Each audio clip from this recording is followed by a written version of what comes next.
Well, a very, very happy Friday, and welcome to another episode of the TNC Sports Talk. My name is Justin.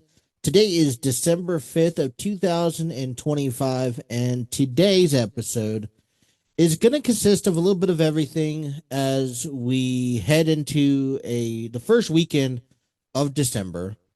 And um, we'll talk a little bit about WWE, John Cena kind of talked a little bit on the Bill Simmons podcast about his heel turn and if he regretted it or not. SmackDown is tonight, and Gunther versus LA Knight.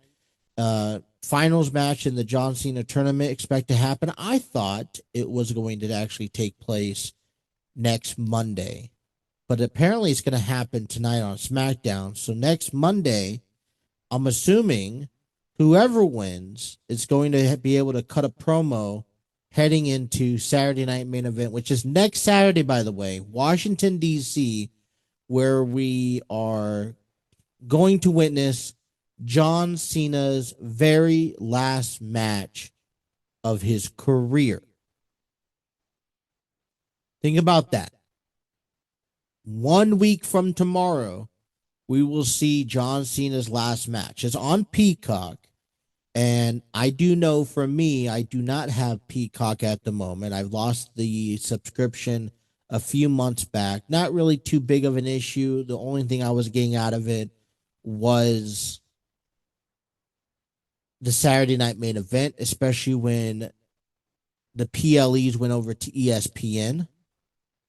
And I got to say, I love WWE for this and how these bundle packages work. I do appreciate it because it could get pretty financially complicated in order to watch the WWE. If you have cable network, you have TV, you'll get TBS and TNT, and you can watch all AEW, but you have to go through different streaming services to watch WWE. And there's a part of it where I do understand you are exploring this, subscription society that has gotten a lot more expensive than it used to be, right? I mean, you got to remember WWE was selling their pay-per-views each and every month, okay, for anywhere between $40 to $60 per PLE. The higher, the better, the bigger pay-per-view it was, the more expensive it was. So Royal Rumble, WrestleMania, SummerSlam, Survivor Series, you will see those prices up to $69.99 for most times. You would have to, what we would do is that we'd buy it, put it on DVR so we could watch it again. But it would replay for 24 hours. And then the WWE went over to the network, which was $9.99 through and through. And then they went over, and then afterwards they went over to Peacock. Peacock's not expensive. I think it was like $6.99 a month. And you're really getting yourself a bargain. It did help a lot during the pandemic. Don't get me wrong. I really love the WWE network where you were able to watch everything WWE come, 7 days a week. And I got a kick out of those shows. But now, obviously you got to have, an ESPN Unlimited. And thankfully, through the Hulu television subscription, you get Disney Plus and Disney, and you also get ESPN. So I get to watch it. So, more likely going to have to purchase John Cena's last match. I can't see a reason why I would go without it. So we'll talk about that. And then we'll talk about the Cincinnati Reds, who made some pretty kind of big news in their during the winter meetings here. And then to top things off, the Pittsburgh Steelers are kind of under fire. And what I mean by that is that they put themselves in a position where it's a do or die, and it may even come down to affecting Mike Tomlin, the head coach. And so we'll talk about the topic because there's a lot of speculations on whether or not Pittsburgh depart ways with Mike Tomlin after this season. I know that they have this miraculous winning streak for the most consecutive winning seasons, but you can't. I mean, no matter how many times you win, unless you put a ring on that finger and can start having some success in January, it doesn't mean nothing, and that is true. Doesn't mean you guarantee a postseason spot. Doesn't mean you guarantee a Super Bowl appearance. It doesn't mean you guarantee a Super Bowl at all.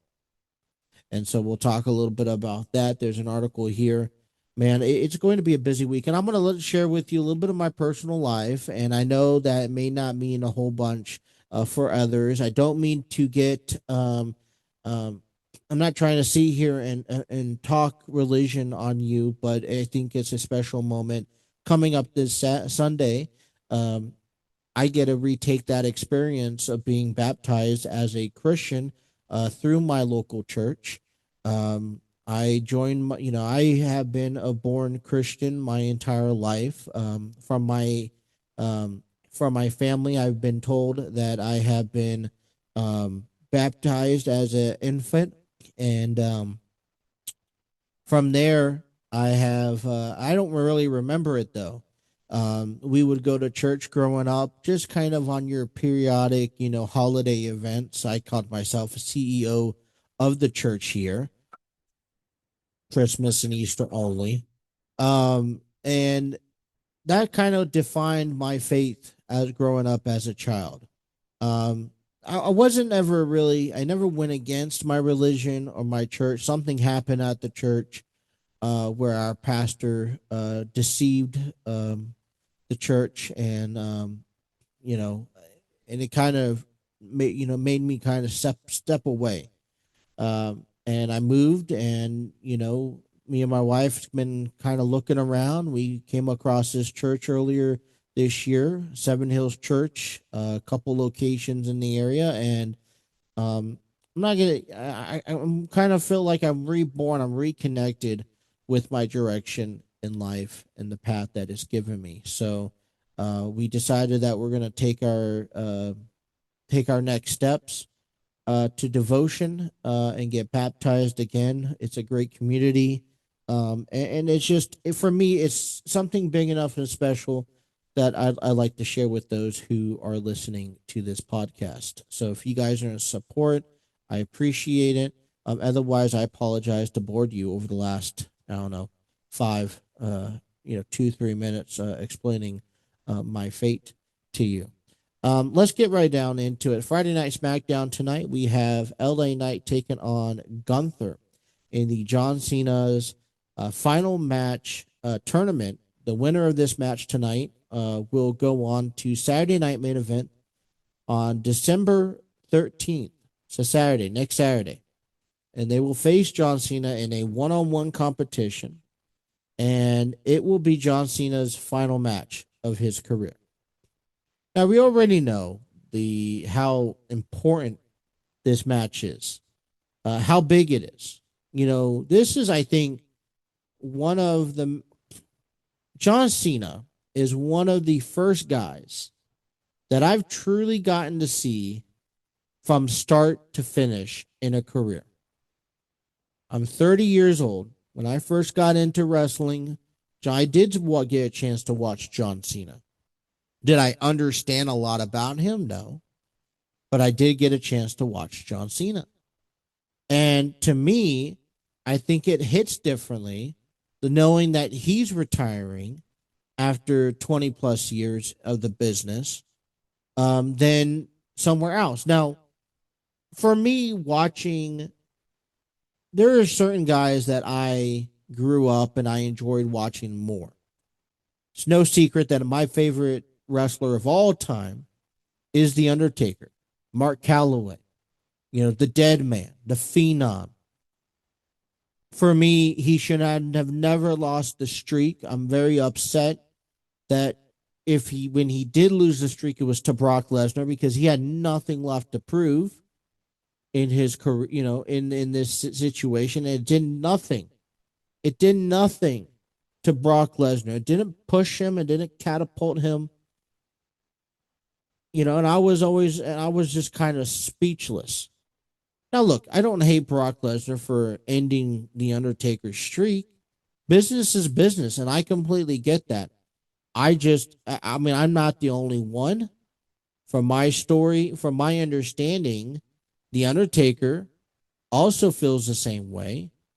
Um, Mark kind of put it on the sense that he would have wanted maybe Roman Reigns, who could have done a lot more for his career to put to end his streak. I've always thought that the end of his streak was the end of his career because at the time that's all he had to left, and that he has yet accomplished. That he's already accomplished everything under the stars, first ballot Hall of Fame, no questions asked. And I didn't see a reason why we needed to go on. I didn't feel like there was a true ending.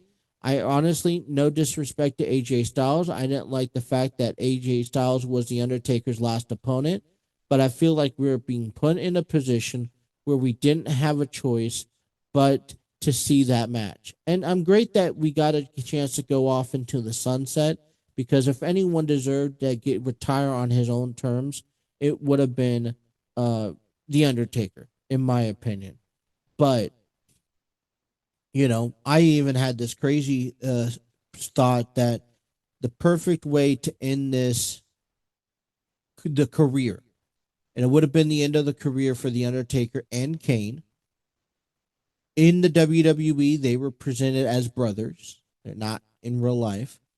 And they told this story for practically 25 years of these two brothers, and the hatred and the love-hate relationship they have each other for throughout their lives. And we saw many great battles between these two men, and it was all constructed by one man named Paul Bearer, who was at first the Undertaker's manager, has betrayed him several times. He's been he's managed Mankind, he's managed Kane, and I believed that one of the crazy stories that we could have saw happen was both the Undertaker and Kane be buried alive by Paul Bearer. It would be a match between the Undertaker and Kane, career versus career in a sense, a bury alive match, and an ultimate betrayal from Paul Bearer, the one and final one that ends the career of the Undertaker and Kane and buries both of them as brothers in one grave. And to me, I just felt I know that maybe sound far-fetched, but I felt like that would have been a picture-perfect ending to this story that back in the 1990s, you had no idea what direction it was going to take. But I'm getting off subject here because we want to talk about John Cena's final match. I know I'm watching it. It's sentimental and there's personal reasons for this purpose. He's held down, in my opinion. He's been the face of the company for so long. He's stepped up. He's never backed away. And I feel like he's had to experience the fun times that it brings and then also the negative times that it brings because it also brought a lot of backlash to him and to the industry. And he's had to been up front and center, and even if he wasn't a part of it, he's had to be there. So we'll see LA Knight and Gunther tonight on SmackDown. And the winner will go on to get a chance to write an interesting sketch in history by being not only John Cena's last opponent, by giving John Cena the opportunity to beat John Cena. I'm looking at these two resumes, and to me, Gunther has accomplished quite a bit in a short period of time.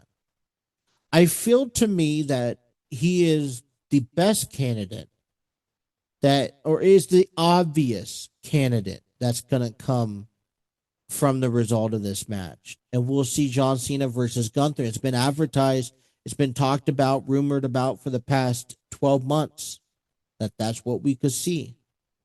And here we are. And he's been unstoppable. But to me, I honestly would like to see LA Knight win. You know, you could have had a simple rematch throughout the year and see Jey Uso take on Gunther.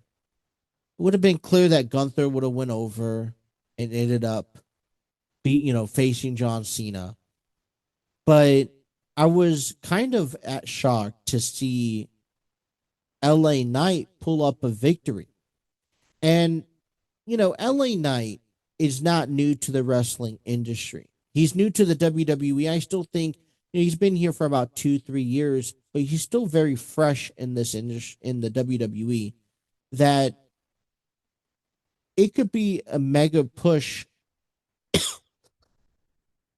Excuse me. A mega push for him and maybe for a successful 2026. Gunther doesn't technically need this match against John Cena. I'm not convinced that it does anything for Gunther to face John Cena other than just a statistic. LA Knight not only getting the chance to face John Cena, but getting a chance to beat John Cena could give you that re-spark you need to possibly make it to the main card, to a main event status for a championship status in the upcoming year. Think about this. How many times has LA Knight been given opportunities and he's excelled? He's won over the fan base. He's won over the crowd. I feel like right now he's lost in the mix. He's been thrown out there with the Usos and just filling in wherever his needs. Make the most of it. But in my opinion, we've had this conversation where it's possibly time that LA Knight's time has kind of surpassed. A win over John Cena puts him back in this main event picture and gives him a reason for WWE Universe to believe in LA Knight once again, and possibly this time, 2026 could be the year of LA Knight. So, I know the obvious answer is Gunther, but I'm going to go out on a limb and say LA Knight is the winner of this match tonight. Somehow, some way, some shape, and some form. Bold prediction there. But let's continue. John Cena, we're talking about John Cena and his final match where he was on the Bill Simmons podcast and he was talking about his heel turn and whether or not he regretted it or not. So I want to share with you what he said. And I quote, I think a lot of people were wondering what would happen if, if, in parentheses, John Cena turned heel. Then when he did, I did, this one, I'm going to read it. And I quote, when a lot of people were wondering what would happen if John Cena turned heel, then I did. Then when I did, it left a taste in people's mouths that they didn't like. They wanted other stuff. I wanted a music change. I wanted a uniform change. I wanted him to act this way or act that way. I got 11 months to do this. 36 TV appearances. It takes 5 years to get a guy over, regardless. If you turn him, it takes a year or two on television for it to really sink in. Especially if you really want to get into it, really want to get into it and be able to flip. And then get a performance to get a nice flip. On the other side, when it comes to a turn again, I don't have the time tell you the right story. The cool thing is, when the audience begins to turn, we turn. They helped it out. That dynamic was a little bit ahead of schedule for, let's say, Cody and I, but it made a great showing for the summer. Let's try John like this. I know we have limited time, but let's do something really big. Okay, it didn't work. Didn't mean I didn't give it all. So let's talk about the John Cena's heel turn for a second. I understand. People were asking, did we ever get a John Cena heel turn? And what would have it looked like? John Cena was very right. A heel turn takes time. Okay, you got to build for it. You got to progress in it. If John Cena knew 3 years ago that he was going to retire at the end of 2025, could have there been a longer structured run for him in this heel turn to happen? Sure. But this is what the fans wanted, and it's kind of a mix because realistically, and I'm kind of thinking back on this, I understand John Cena wants to give back to the younger group. He wants to help push some people along and give some people a win. You look, I know John Cena beat Dominic Mysterio, but the fact that Dominic Mysterio was able to beat John Cena again, regardless if there was shenanigans at ringside or not, it puts a mark that Dominic Mysterio beat John Cena. How many younger guys can be placed in the category of beating John Cena today? You're not an alumni. You're not a current athlete. I mean, Roman Reigns, AJ Styles, I believe, Sheamus. Who's active? Thinking of a couple of names. Trying to think. Chris Jericho.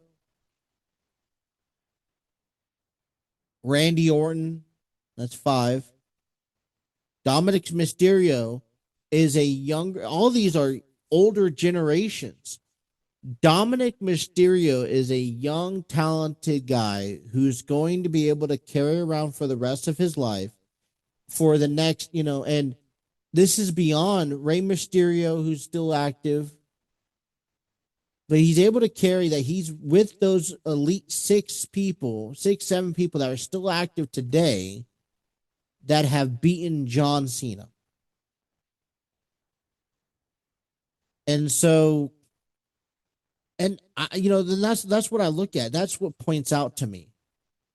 When you throw someone like Gunther saying, "Oh, I beat John Cena," well, all you're doing realistically is that Gunther's already established. He's well established. He's already made it.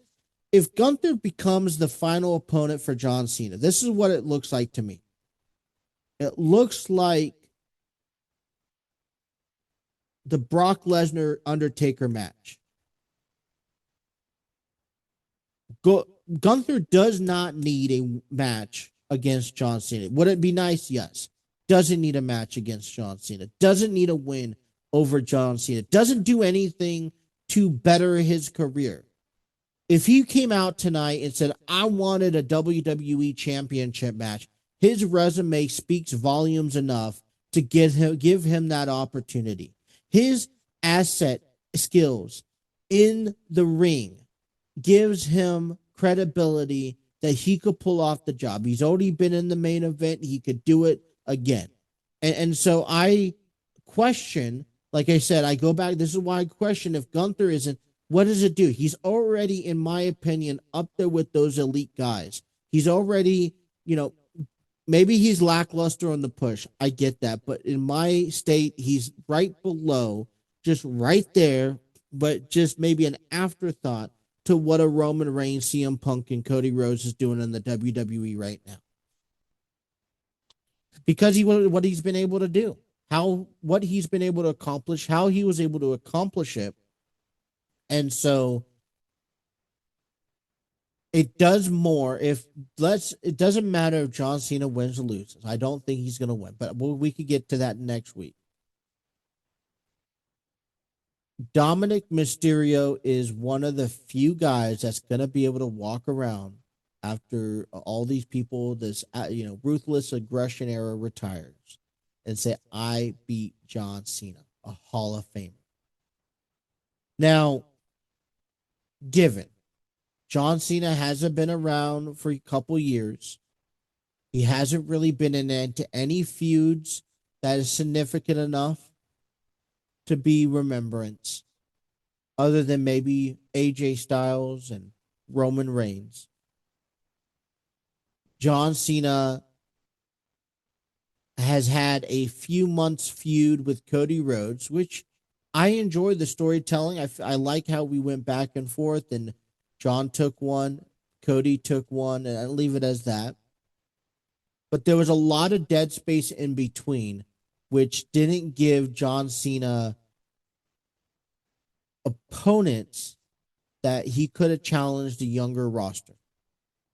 Now, I thought it was great to see John Cena go after Randy Orton, John Cena face Cody, AJ, R-Truth.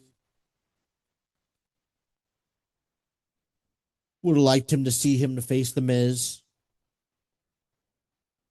Just kind of go through that first half of the year, going back in time and reliving those moments that he's got a chance to grow up. I know a lot of people say we wish we would have saw John Cena and Edge once again. Maybe that's just better left unspoken.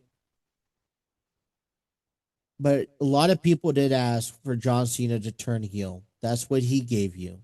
He gave you the best thing that he could have possibly given you up front. And I think it worked in its own way. I think it failed because it wasn't a complete circle. And when I say that is that John Cena turned heel at the expense of The Rock. A big rival that a lot of people saw. Now, I don't need to see another match between The Rock and John Cena. But The Rock has just disappeared into thin air, and everything that was pushed for, Cody Rhodes should have turned, or, is Cody Rhodes turning? Is he's joining The Rock and this and that?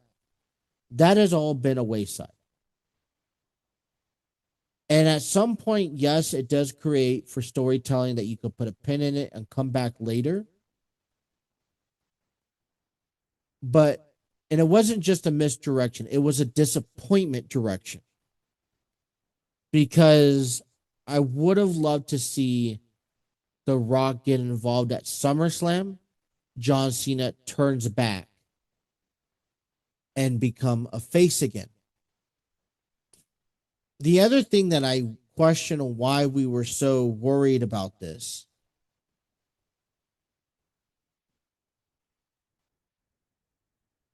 has to be because John Cena was loved and hated by a lot of people.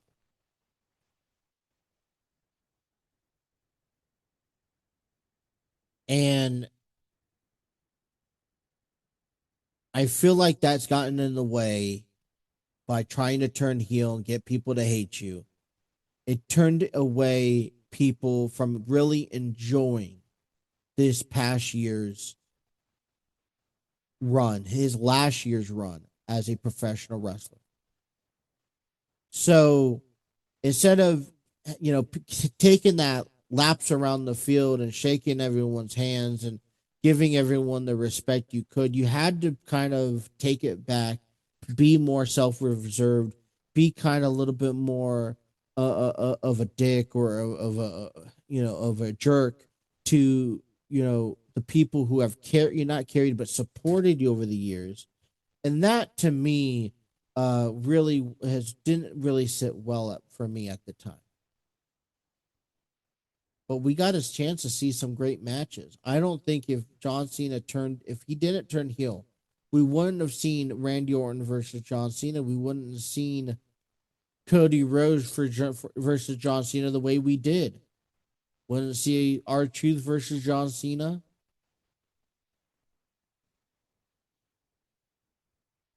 So it gave him another championship.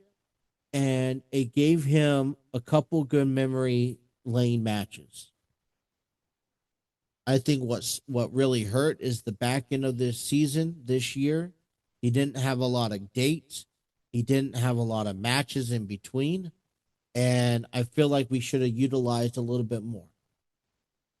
It's this Oreo cookie cake, like the 7-layer cake where you have a positive, negative, positive, negative, positive, negative, and it continues to pile on.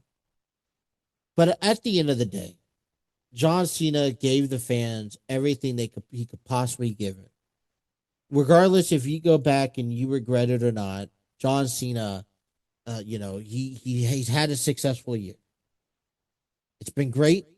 It's been great for business. It's been great for the WWE. It's been great for him. And now he could say that he's walking off into the sunset. And I liked how the turnaround has gone. So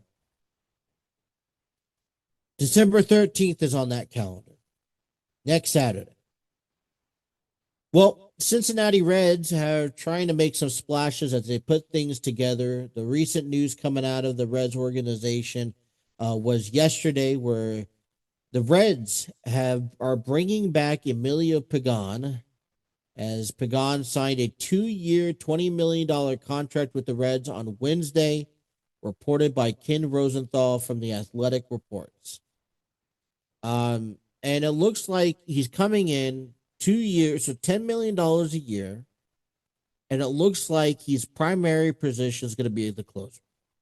Now, it's great. You know, we've thrown that out there, right? Tony Santillan has come in. I think he's a reliever. He's kind of your best bet to be a closer at the time, but you're trying to fill in those roster needs.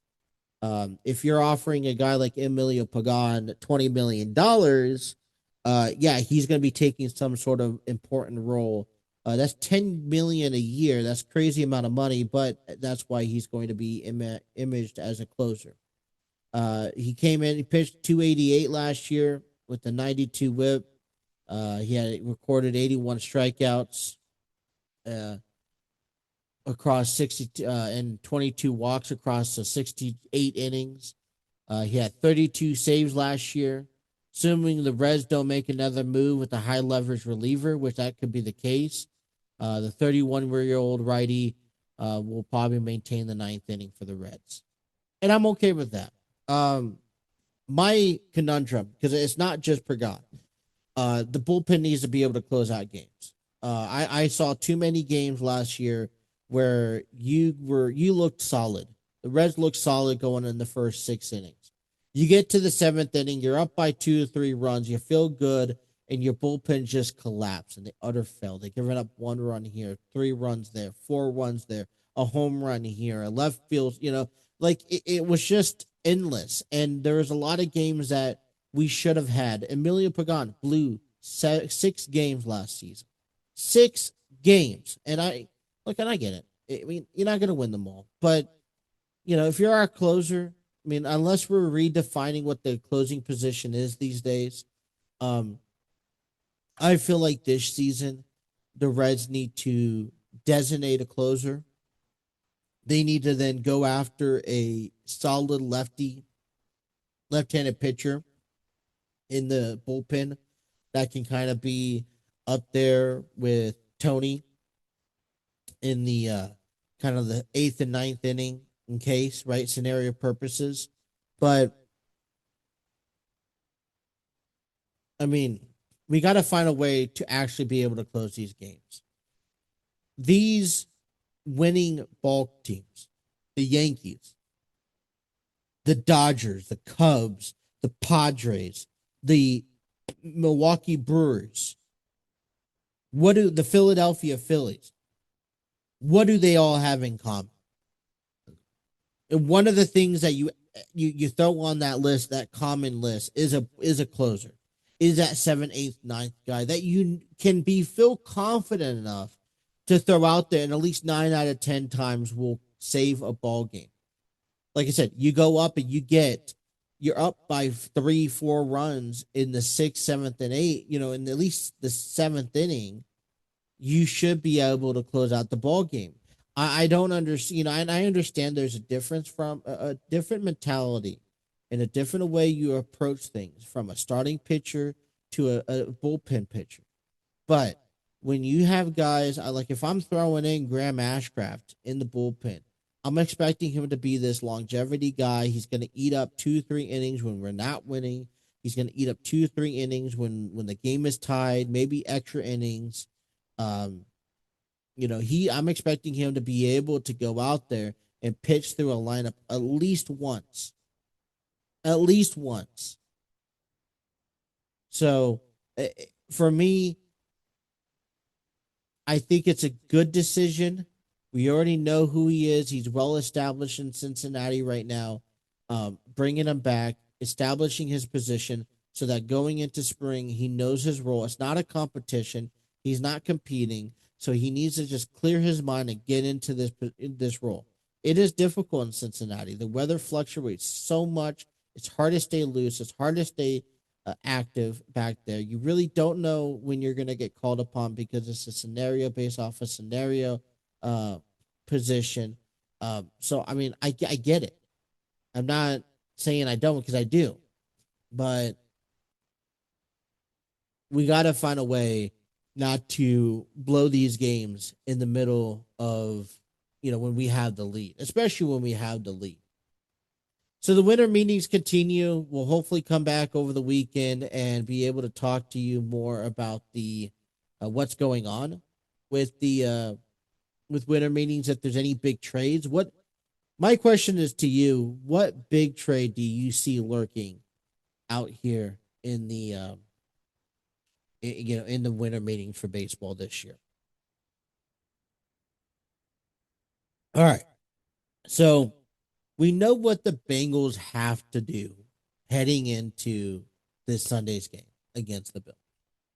And one good news coming out of it, or there's two good news coming out of it, because T. Higgins has been reported to be concussion free and cleared from the medical clinic, which means he should be available to play this Sunday alongside Jamar Chase, Chase Brown, and Joe Burrow against the Bills, as the Bengals have nothing to lose. It's a do or die, all in or not scenario, because they have to win the next 5 games.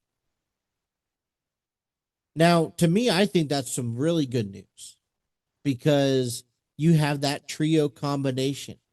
He has another guy he can go to.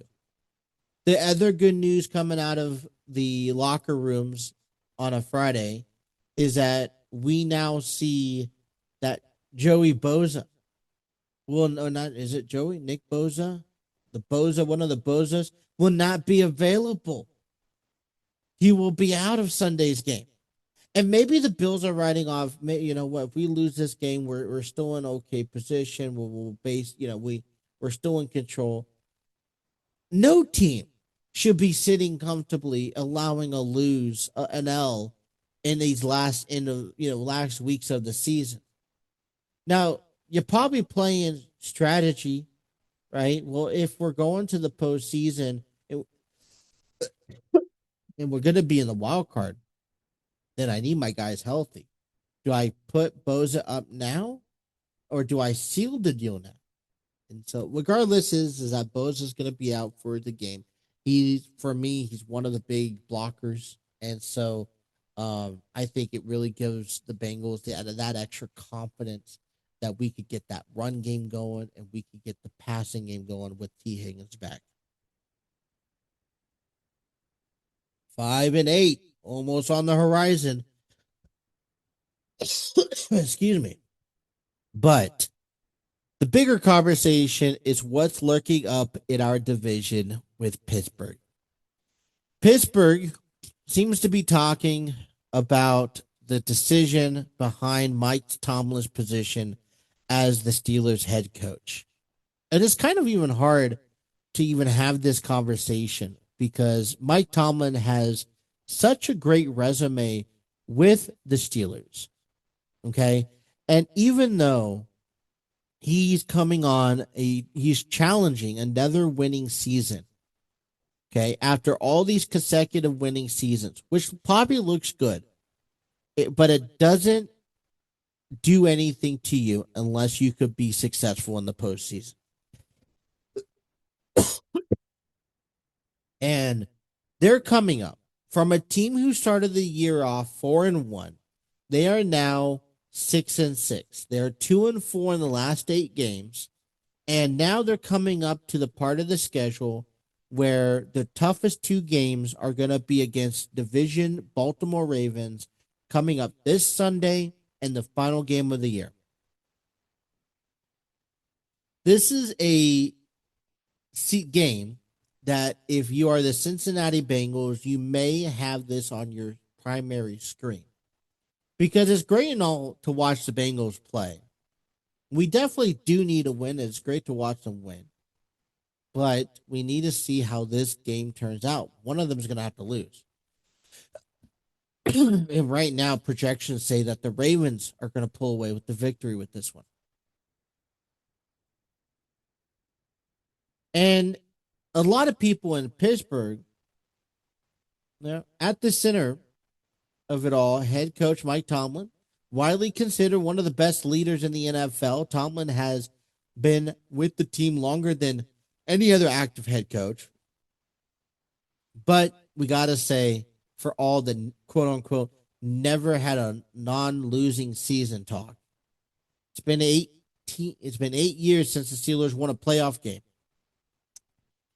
We may be talking it on the outside, but no one in Pittsburgh cares about a non-losing season record if it doesn't come with the January success.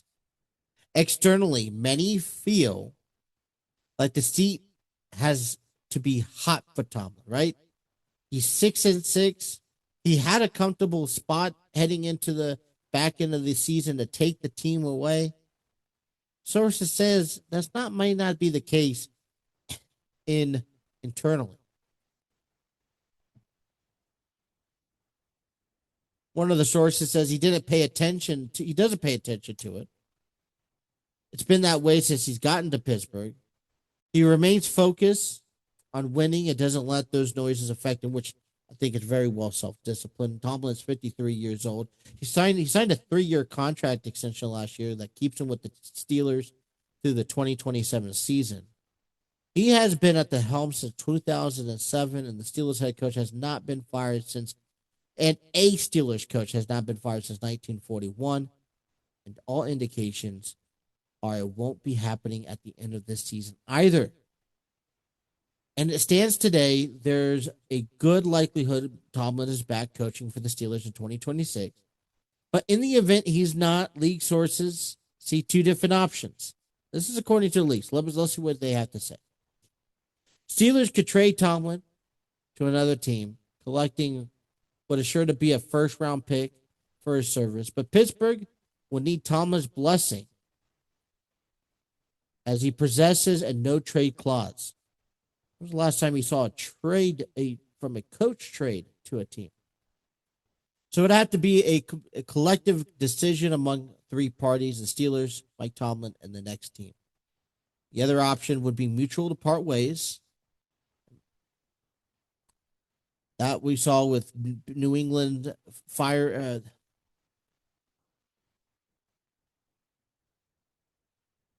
I think we saw that. Not the mutual parting of ways that we saw between the Patriots and Bill Belichick after the 2023 season. But some sources put it, if the Steelers decide a fresh start is needed, who are they going to hire that will be better? That's going to be the big question. I don't have anyone in mind. There also is a recent proof of concept with the coaching gap year. Sean Payton had a year off before going to Denver, where the Broncos are set to make the playoffs. Mike Vrabel didn't land a job after getting canned in Tennessee and now may get his first round bye in New England. Mike McCarthy spent his year in the garage after Green Bay and then went to the playoffs 3 times in 5 years in Dallas. And in the interest of fairness, this year has not been particularly the kind of Pete Carroll in Las Vegas. Here's what's not going to happen. Tomlin is not going to leave the NFL and go coach in college. And he's not going to be the next head coach for Penn State football like his former quarterback floated this week. So the question is this a new fresh start for Mike Tomlin?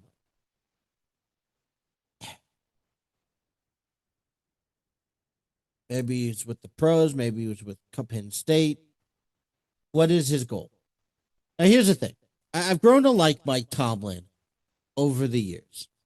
Remember, I grew up a San Diego fan back when the Chargers were good, and now they're kind of flirting with being good. But the bottom line is that I've always hated Mike Tomlin. I always hated Bill Belichick because those two teams they brought us hell each and every year. But Mike Tomlin, for me, is one of the most elite coaches of this generation. He's one of those quiet coaches that doesn't get a lot of publicity. He sticks his tail between his legs and he goes to work. And he just focuses on getting the work done. And that's what I like about Mike Tomlin. He's been successful. You may not have always seen it. You may not seen it through a postseason or yeah. And yeah, you know what? Pittsburgh has had their struggles in the postseason. And I do agree. After a while, which one do you prefer? Consecutive winning years or championships? If you're the Cincinnati Bengals, you went to the Super Bowl, great. You went to the AFC Championships a few times, great. A lot of times by now that gets surpassed in our memory because we lost. We didn't collect a ring. We didn't collect that bonus. We didn't have that parade. And we had to make changes to improve on that. Some of it was coaching staffs. Pittsburgh has been dedicated to Mike Tomlin. And it's this relationship that I think Mike Tomlin is dedicated to the Steelers, not just Pittsburgh, to the Steelers. It is hard.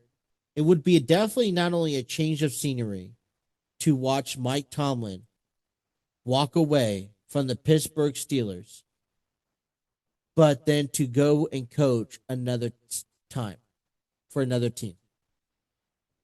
Look, Mike Tomlin is in his mid-50s. He has 2 more years with Pittsburgh. There's no reason to tough it out. And look, I also think that you're up in the air right now with how the season goes. Aaron Rodgers has an unknown future. Could he stay with Pittsburgh for 2 more years under Tomlin before riding off into the sunset? And trying for Mike Tomlin, you want to find this exit point where you feel satisfied, not only within yourself and the direction that you lead this team, but who comes in. And so my next question to ask is, as a 53-year-old head coach who always seems to win and seems to be relevant when it comes down to the AFC North Division Championship and to a division or to a postseason appearance, why move away and risk right now the next head coach to give you subpar action from what is being already presented on the table? We're at the end of the tunnel. This is not like you're having to deal with this for the next 10, 15 years. So, I don't know. It's going to be a biased opinion. I have to say, I support Mike Tomlin. I support Mike Tomlin staying in Pittsburgh until the 2027 season. I say allow him to retire, allow him to go off to the sunset as he wishes. I think it would be a good point. I think he has many years left for him as coaching. But where do you start making those changes to benefit that statue. Could he coach Penn State? Sure. I think it would resonate. But gosh, with what we're already seeing in college football as coaches leave for other programs, I mean, I just wouldn't want to.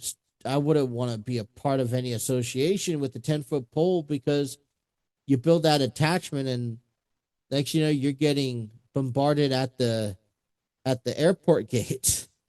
I feel like a lot of this hype isn't going to happen until at least the off season. I think you finish off the season where this goes. You have time to reflect, and then I think the season gets, there's a lot of hype right now because the Pittsburgh, and I think a lot of it has to do with the fact that they have been 2-4, 2-6, or 2-5, right? Oh no. Yeah, 2-5 over the last 7 games, and their chances of a postseason is slim. But it's not just Mike Tomlin. Aaron Rodgers is banged up, and yet to find other ways to win.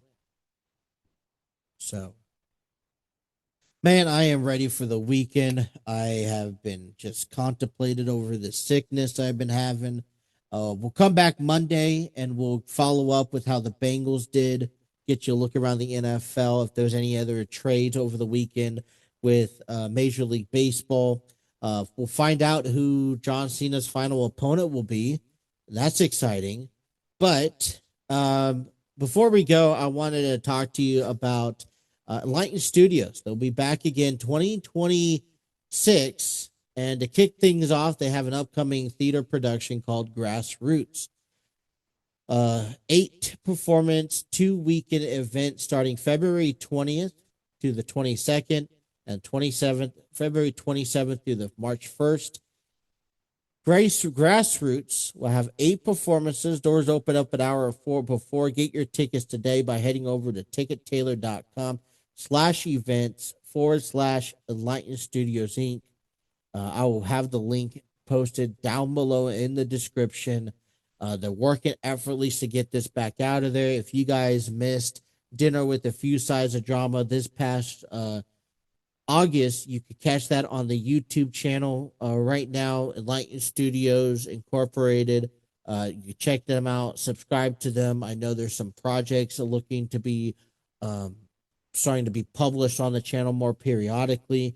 You don't want to miss anything out. They're growing, they're expanding.